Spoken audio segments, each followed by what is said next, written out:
Hello, welcome back to our YouTube channel today. I'm thrilled to take you on an action crime movie from 2023 called Silent Night. Spoilers ahead, sit back, relax, and enjoy the video.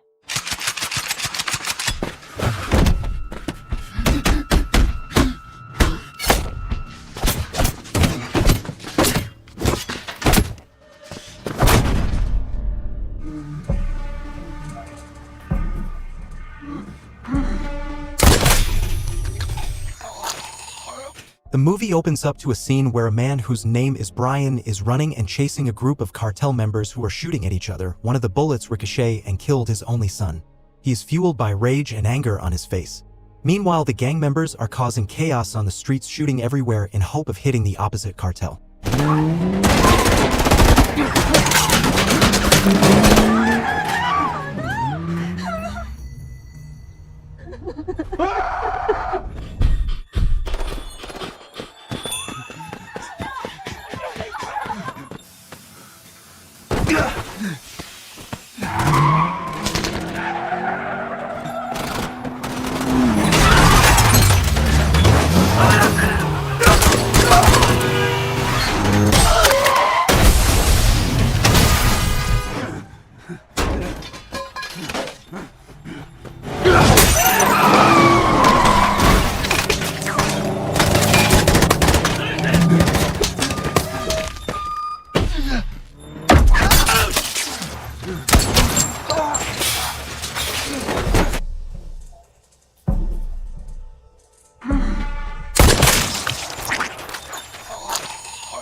Brian is taken straight to the hospital for surgery and his wife arrives, not knowing if her husband will survive. The doctor operates on him, taking out the bullet and stitching the wound. After the surgery, Detective Dennis arrives to check on Brian, but he is still asleep, so he puts his card on the table and leaves. The next morning, a bird lands on the window and Brian finally wakes up. His wife Saya notices and sits beside him, giving him water. Later, he tries to walk but is in great pain. His wife, with a smile on her face because of the fact that he is even alive, tells him to get the fruit that is in her hand. He tries to walk towards her without crutches but collapses on the floor. While looking himself in the mirror, he is angered by what happened and tries to scream from the bottom of his lungs but is unable to release a single word. He is given electrolarynx so he could speak with it, but after trying it, he throws it away in disgust. After being discharged from the hospital, Saya drives Brian home. While looking through the window, he sees little kids with the gang members and is visibly angered by it. As they have arrived home, they both start tearing up and we see a flashback scene where Brian returns home from work being welcomed by his son and they start playing football. Then the scene switches back to Brian, who is dead inside because of what happened. A once playful backyard is now an empty place. Brian enters the house and sees a Christmas tree with gifts still unopened. His wife hugs him and tries to calm him, but he starts screaming and crying and goes to the next room and destroys the stuff from the shelves. As he looks down, he sees a newspaper where the title says that another gang violence has taken an innocent life of a young boy, so he tears the newspapers and goes to the next room where he takes a bottle of alcohol while his wife sits beside him. And as he tries to drink it, he spills it since he is unable to swallow it, so Saya breaks down in tears and he leaves the room. Next day, Brian enters his son's room and looks at all his stuff. He sits on the bed and lays down while imagining that his son is next to him. He then goes outside and sits on a chair and looks at the yard where he played with his son.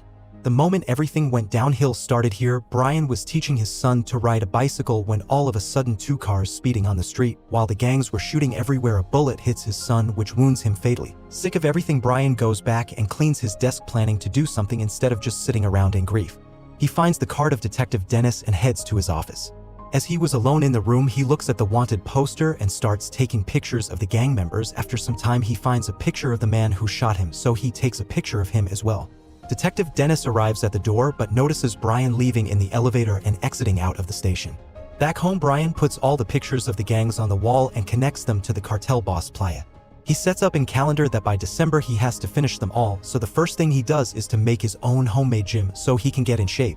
Days and months pass by. He starts watching videos of how to use a knife and he trains on a punching dummy. Brian then buys a fast car and in his garage adds upgrades to it.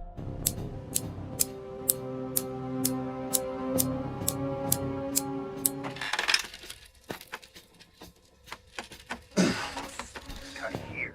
Now I'm getting stab upward, constant pressure as I insert.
Saya, tired of watching and listening to Brian's doings every single day, decides to pack her stuff and leave him.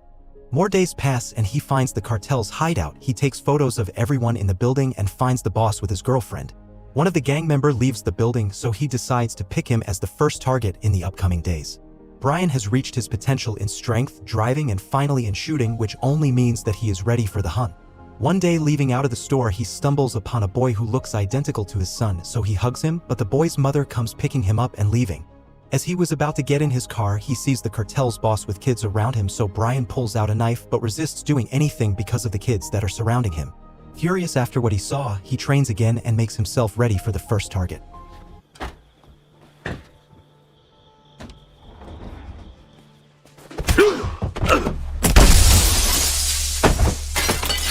He brings him in the basement where he shows him to write everything he knows about his organization, which he refuses to do, so Brian tries to scare him with a knife.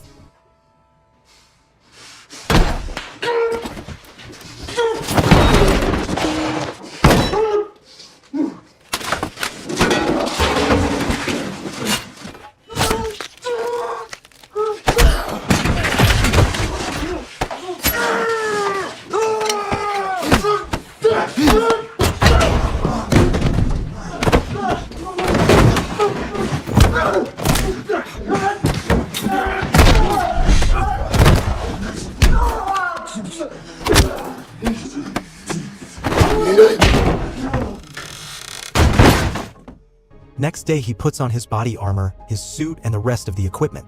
He writes a letter and checks on Saya. Later, he visits the grave of his son and unwraps the gift for him. Someone knocks on the doors of Detective Dennis, so he opens it, and on the floor lays the gang member that Brian took down and with a letter. Dennis opens and reads it, collecting all the information Brian gave him. While driving, Brian notices two gang members abusing a couple on the street, so he waits, and once they were done, he pins them with his car in the wall and stabs one of them, while the second one jumps on the car.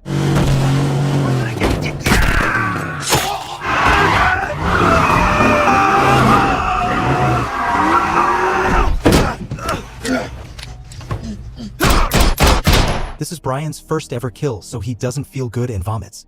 Next night, he finds himself at the gang shootout where a female police officer is wounded, so he starts driving in circles shooting at the gang. He stops the car where the officer was, and as she was about to enter, she gets shot in the back, which results in her death. While all of this was happening, one of them was recording, and Brian finds him and records himself shooting at the gang member. After that, he sends the video to the cartel boss, who remembers Brian and sets a bounty on his head. Later that night, while driving, Brian gets hit by another car and a car chase begins.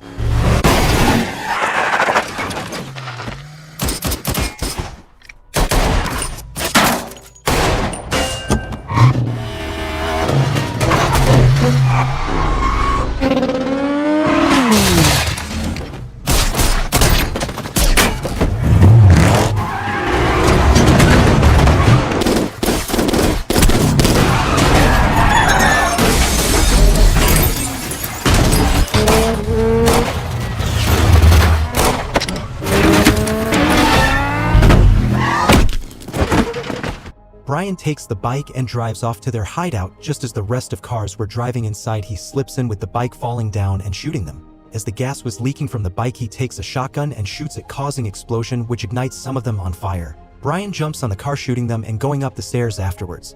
While all the chaos is happening, Playa can be seen dancing with his girlfriend happily. Brian climbs up the stairs and sees two of them incoming, so he takes them down with the shotgun.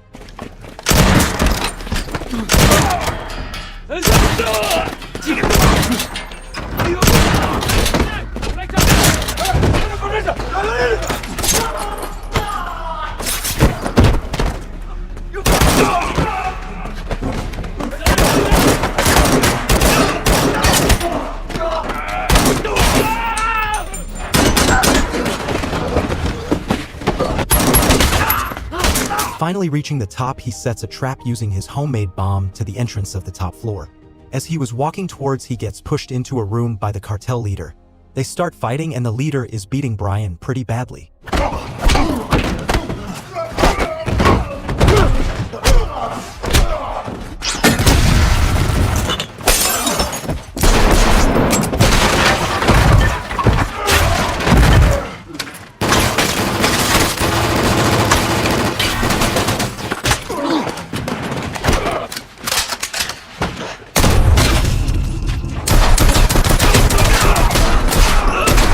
Meanwhile, Detective Dennis finally arrives at the scene looking at all the dead gang members, so he continues to walk towards the boss.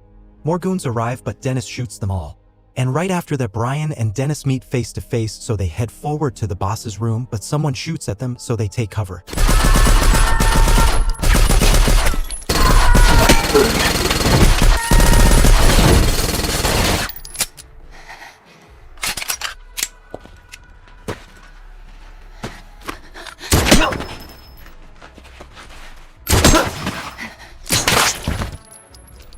He finally reaches Playa's room but gets shot in the vest like 10 times, so he falls down. As Playa was about to finish him off, Detective Dennis shoots in his back and Brian grabs him, knocks him down on the floor. He hits him a couple of times in the head and starts strangling him. A minute later, he finally gets the revenge that he was waiting for so long. Brian lays down on the floor and Detective Dennis beside him. As he looks up, he imagines what the future would be like if his son was still alive, like growing up and going to college. And in the final scene, his wife sits in front of the tombstone of their son reading the letter that Brian wrote her about if he doesn't survive all of this. She wipes her tears and leaves the letter on the tombstone, and that is where the movie ends. Did you like our movie recap? Please subscribe and comment to help us do more videos. See you next time.